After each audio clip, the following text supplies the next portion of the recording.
ദൈവനാമത്തിന് മഹത്വം ഉണ്ടാകട്ടെ. നമ്മുടെ കർത്താവായ യേശു ക്രിസ്തുവിൻ്റെ നാമത്തിൽ എല്ലാവർക്കും എൻ്റെ സ്നേഹവന്ദനം. ക്രിസ്തുവിൽ ഉള്ളൊരു മനുഷ്യൻ, മഹാനായ പൗലോസ്, ഭാഗം 212. പൗലോസിൻ്റെ പ്രസംഗം കേൾക്കേണ്ടതിന് ഫേലിക്സ് ദൃശ്യലയുടെ താല്പര്യപ്രകാരം പൗലോസിനെ വരുത്തി. അതെ, പൗലോസ് ചില ദിവസങ്ങൾ തടവിൽ കടന്ന ശേഷം ഫേലിക്സും അവൻ്റെ യഹൂദ സ്ത്രീയായ ഭാര്യ ദൃശ്യലയും ചേർന്ന് പൗലോസിനെ വരുത്തുകയും ക്രിസ്തുവേശിലുള്ള വിശ്വാസത്തെക്കുറിച്ച് അവൻ്റെ പ്രസംഗം കേൾക്കുവാൻ താല്പര്യം പ്രകടിപ്പിക്കുകയും ചെയ്തു. പക്ഷേ പൗലോസിൻ്റെ പ്രസംഗം നീതി, ഇന്ദ്രിയജയം, ന്യായവിധി എന്നീ വിഷയങ്ങളെക്കുറിച്ചായിരുന്നു. ഈ വിഷയങ്ങൾ പൗലോസ് സംസാരിച്ചുകൊണ്ടിരിക്കുമ്പോൾ തന്നെ ഫേലിക്സ് വളരെ ഭയപരവശനായി തീരുകയാണ് ചെയ്തത്. ഫേലിക്സിൻ്റെ ചരിത്രം അറിഞ്ഞതിനാൽ മാത്രമേ ഈ ഭയത്തിൻ്റെ കാരണം എന്ന് നമുക്ക് വ്യക്തമാകുകയുള്ളൂ. അതിങ്ങനെയാണ്. ഫേലിക്സ് ജന്മന ഒരു യവനനായിരുന്നു. നിന്ദ്യമായ നിലയിലാണ് അവൻ ജനിച്ചത്. ക്ലൗദ്യോസ് ചക്രവർത്തിയുടെ മാതാവായ അന്റോണിയായുടെ ഒരു അടിമയായി ഇവൻ വളർന്നു വന്നു. പിന്നീട് ഇവനെ സ്വതന്ത്രനാക്കി. അവൻ്റെ സഹോദരനായ പല്ലാസിന് രാജകൊട്ടാരത്തിലുള്ള സ്വാധീനം മൂലം ഫേലിക്സിനെ ഒരു പട്ടാള ഉദ്യോഗസ്ഥനാക്കി തീർത്തു. അധികം താമസിയാതെ AD 52 അവൻ യഹൂദിയയിലെ ഗവർണറായി തീർന്നു. ഫേലിക്സ് ക്രൂരനും പണക്കൊതിയനും നിന്ദ്യനുമാണെന്ന് വളരെ വേഗം തെളിയിക്കപ്പെട്ടു.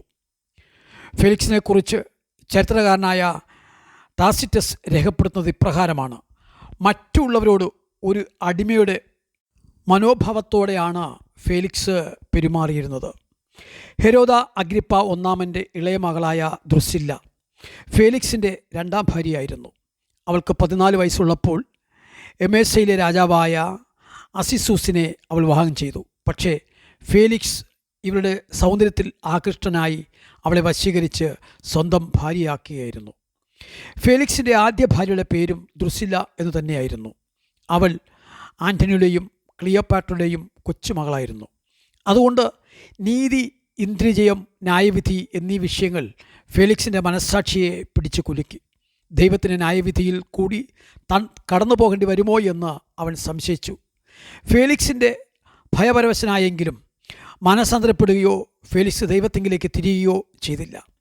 പൗലോസ് തെറ്റുകാരനല്ല എന്ന് ബോധ്യം വന്നിട്ടും കൈക്കൂലി കിട്ടും എന്ന പ്രതീക്ഷയിൽ ഫേലിക്സ് അവനെ 2 വർഷം തടവിൽ സൂക്ഷിച്ചു. ഒടുവിൽ ഫെസ്തോസ് അവന് പകരം റോമൻ ഗവർണറായി സ്ഥാനമേറ്റപ്പോൾ യഹൂദന്മാരുടെ പ്രീതി സമ്പാദിക്കാനായി പൗലോസിനെ തടവുകാരനായി തന്നെ വിട്ടേച്ചു പോവുകയാണ് ഈ ഫേലിക്സ് ചെയ്തത്. എത്ര ക്രൂരമായ ഒരു നടപടി! കൈസരിയിലുണ്ടായ ഒരു വലിയ കലാപത്തിൻ്റെ പേരിലാണ് ഫേലിക്സിനെ റോമിലേക്ക് തിരികെ വിളിപ്പിച്ചത്. അതിൽ അവൻ്റെ കുറ്റം തെളിയിക്കപ്പെട്ടതിനാൽ വധശിക്ഷയാണ് അവന് വിധിക്കപ്പെട്ടത്. എങ്കിലും സ്വന്തം സഹോദരനായ പല്ലാസിൻ്റെ സ്വാധീനശക്തി മൂലം വധശിക്ഷയിൽ നിന്നും കഷ്ടിച്ച് രക്ഷപ്പെട്ടു. പാപക്ഷമയുടെയും ആത്മരക്ഷയുടെയും കവാടത്തു നിന്നാണ് ഈ ജീവിതങ്ങൾ ഒരിക്കലും തിരികെ വരാതെ അകന്നുപോയത്. ഫേലിക്സ് അധികാരം നഷ്ടപ്പെട്ടവനായി ഏതു താണ സാഹചര്യത്തിൽ നിന്ന് വന്നുവോ അതിനേക്കാൾ താണ അവസ്ഥയിലെത്തി വെറും അരിഷ്ടനായി ഒടുങ്ങി. ദൃസില്ല എന്ന ആ യുവസുന്ദരി അവൾക്ക് ഫെലിക്സുമായുള്ള ബന്ധത്തിൽ ജനിച്ച മകനുമായി വെസൂവിയസ് അഗ്നിപർവ്വതത്തിൻ്റെ ലാവയിൽ AD 79 ബന്ധൊടുങ്ങി.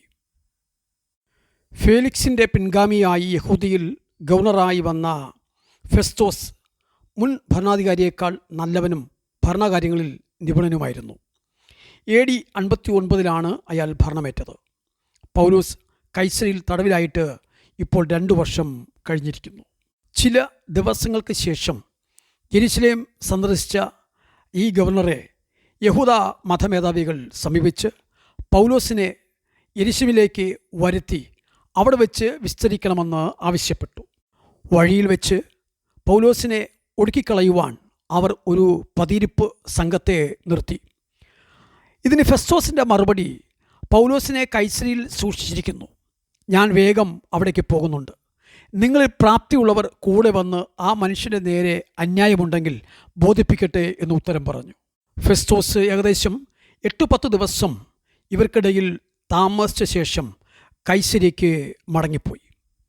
തുടർന്ന് അടുത്ത ഭാഗത്തേക്ക് വരാം.